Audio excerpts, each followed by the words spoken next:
Hello everyone and welcome to today's Wild Rift video. Today I'm going to be going over all of the changes and new additions to all the runes and items in Wild Rift patch 6.3. With all of this information coming from the Chinese PBE, this is all subject to change, so some of the numbers and little details can be tweaked before the release in a few weeks time. If you are new to the channel, make sure you hit that like button and subscribe to the channel for daily Wild Rift content, as I'll be going through all of these items in future videos and talking about what champions benefit from them the most. First, let's talk about items. No items are being removed this patch, and all of the Yordle themed items are staying. So Death Stance, Redemption, all of these upgraded items are not changing in the next patch. There's only one new item being added in this patch, and that item is Radiant Virtue. PC League of Legends players will find this item very familiar to the mythic item that was in the game a few seasons ago. And there's actually a slight tweak to the passive from the patch preview, which is going to make this item very powerful.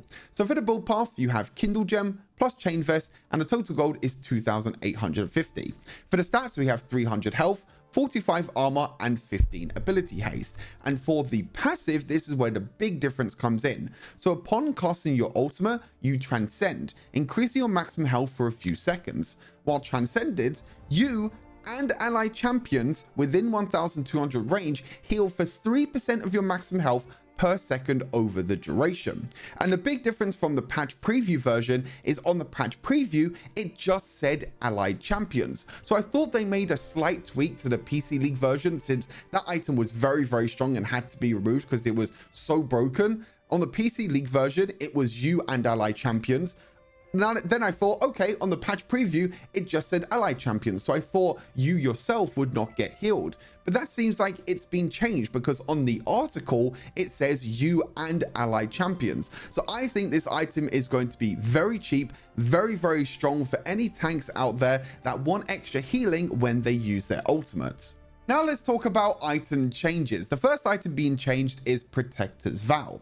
The big thing is the base stats being changed. The maximum health is going from 400 down to 250 health. We are losing the healing and shield power and the ability haste, but instead we now gain magic resist, and you still have the 40 armor. So you gain 250 health, 40 armor and 40 magic resist. In my opinion, this is a big buff to the item. I think it's a lot better than the previous stats we had before. The healing and shielding power never really made sense to this item. And for the passive, the Protector passive, you can see that the stats have slightly changed. The base value has gone from 125 down to 100, but now it scales more with your bonus health, making sure that this item is only really built on tanks and not on enchanter supports like Janna and Nami.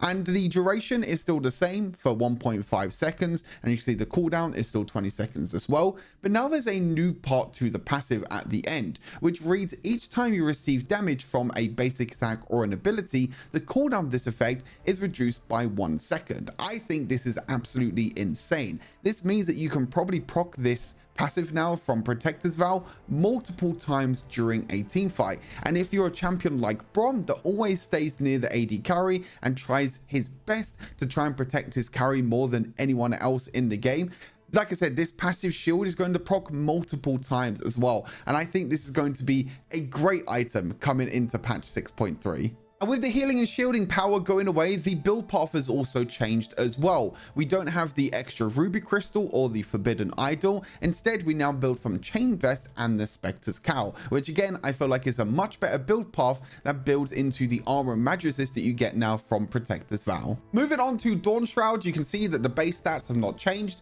You still gain maximum health, armor and magic resist, but a big change comes with the Dawnbringer passive.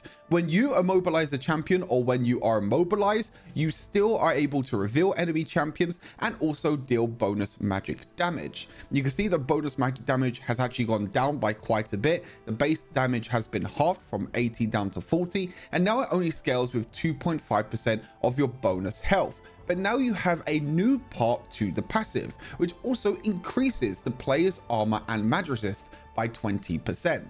I do feel like this is a pretty nice buff, but to be honest, when you compare this to an item like Amaranth's Twin Guard, which gives you more base armor and base magic resist from the item itself, and also the extra armor and magic resist that you get from the item's passive is permanent, I feel like the item is still a lot better. The problem with this item is that you need to immobilize a champion every 3 seconds, or be immobilized every 3 seconds for that 20% bonus armor and magic resist to add on top of the item. I do feel like this is a step in the right direction, but I don't think this item is really going to be built on any champion. Randuin's Omen has gotten the perfect quality of life change, and this item is finally going to be the item that you want to build to stop you taking so much damage from crit champions. The new passive, Resilience, now you gain a base reduce critical damage taken by 20%. There's no more stacking needed. There's nothing else that you need to do. When you buy this item, you will just be reducing the critical damage taken by 20%, which is a huge buff to the Randuin's passive before. The problem before is that you had to take critical damage 4 times for you to actually get up to 20%. So by the time a Yasuo or a Yone jumps on top of you, it doesn't matter. Them 3 auto attacks before you get up to 20% reduction, you're just going to take so much damage anyway. So that is completely pointless. So that is a really nice buff. And now for the counter current passive, you instead gain a movement speed and slow resistance over time, every single time that you take crit damage, and this will stack up to 4 times. So moving the stacking to the movement speed and the slow resistance instead of the critical damage is going to be absolutely huge for this item. This is a must buy if you're against multiple crit champions on the enemy team next patch. For the boots and chants, Riot are getting rid of 4 boots and chants this patch: Hextech GLP, Hydra, Repulsor, and Magnetron. There's only one boots enchant change this patch to Veil, where they're going back to the way Veil used to work before. It no longer gives you the cleanse effect. Now it only grants a spell shield to a nearby allied hero that blocks the next enemy skill. And even though the Chinese PB does say heroes with an S, meaning that it should be multiple, I've already tested this. It's not an AoE spell shield. That would be completely disgusting. But now it's going back to the way Veil used to work before. Big nerf to the item for sure, and I'm really happy that this has finally been reverted back to how it used to work before, because this boost enchant was just way too powerful on supports. Moving on to the runes now, and Riot are removing 3 runes this patch: Pathfinder, Mark the Weak, and Onslaught. But in return, we are getting 6 brand new runes. The first being a new keystone, Dark Harvest, which if you play PC League of Legends, you'll be very familiar with this rune. Damaging a hero below 50% health deals adaptive damage and harvests that hero's soul. And it also permanently increases Dark Harvest damage by 10 every time. You can see the Dark Harvest damage there. You've got 50 base damage, but also you have to add up how many souls that you've added before 50 base damage, and then you times that by 10, and it also scales with 25% of your bonus AD and 15% of your ability power. The cooldown is 20 seconds, but if you do participate in a kill, it gets reduced down to 1 second. So this is really good on many reset champions. Kha'Zix is one that comes to mind, which I think is going to be great with this, but you can also maybe play this even with Katarina, because every single time you get a reset, the cooldown goes down to 1 second, so you can keep proccing this throughout the fight and deal a lot of damage. For minor runes, we're getting a new domination tree rune, which is replacing Mark the Weak, and that is Chain Assault. After an active skill hits an enemy champion, it will mark the target, and the next 2 normal auto attacks or active abilities will have bonus adaptive damage, which scales off of your bonus AD and ability power. This is great for assassins that want to mix in their auto attacks with their abilities, or have a lot of burst damage with their abilities. Champions like Ahri, for example, now when you charm a target, your next abilities after that will be able to deal a lot more bonus damage. Assassins as well, like Kha'Zix. The only thing I would be very careful with is that you want to make sure at the start of this new rune, you actually use the ability that doesn't actually deal that much damage. So you want to jump on someone with Kha'Zix, hope that your third ability is going to deal damage, and then your other auto attacks and abilities afterwards will deal bonus adaptive damage. You never really want to burst someone too quickly right at the start with just one ability, because you're not going to really make use of this rune. And making sure that you of course attack the same target is also very important. If you mark a target on the front line before you jump onto the back line, you are not going to proc this rune. So it can be a little bit difficult to proc sometimes in team fights, but giving bonus damage with all your other abilities is going to be very important for some assassins. Another domination tree rune being added to Wild Rift is called Tyrant, which when you damage an enemy champion with less than 50% health, you get to deal bonus adaptive damage. This is actually very similar to Dark Harvest, the new keystone as well. So I think that Dark Harvest plus Tyrant is going to be a very strong combo this patch. But it's also very similar to Coup de Grace in the precision tree. But there are some big differences that you need to know.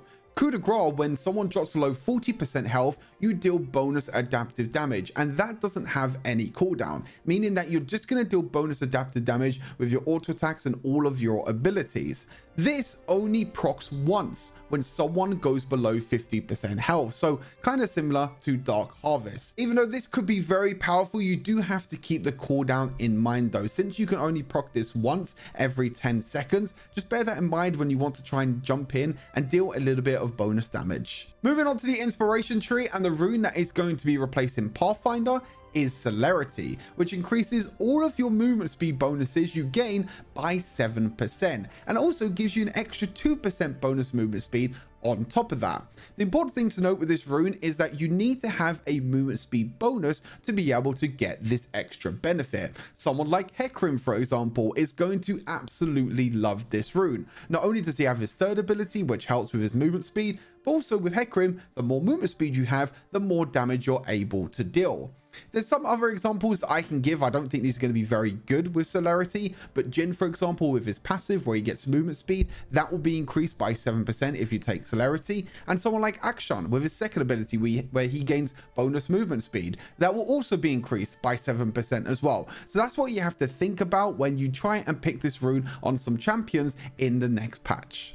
Another inspiration rune being added to Wild Rift is going to be from PC League. We are getting Axiom Arcanist, which is going to increase your ultimate's damage, healing, and shields by 10%. This does get reduced though to 5% for area of effect damage. But wait, there's more. When you participate in defeating an enemy hero, it reduces the remaining cooldown of your ultimate by 7%.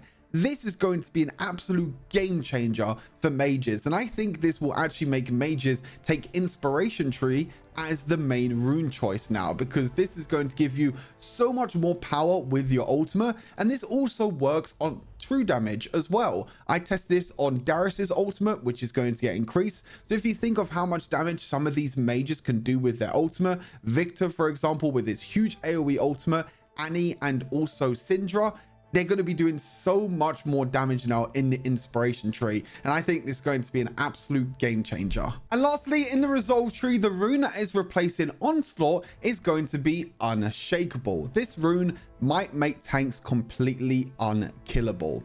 You gain 5% armor and mag resist, and each nearby enemy hero grants an additional 4% armor and mag resists. This is capped at 3, but when you reach that cap of 3, you also gain 20% slow resistance. I just want you to think for a second.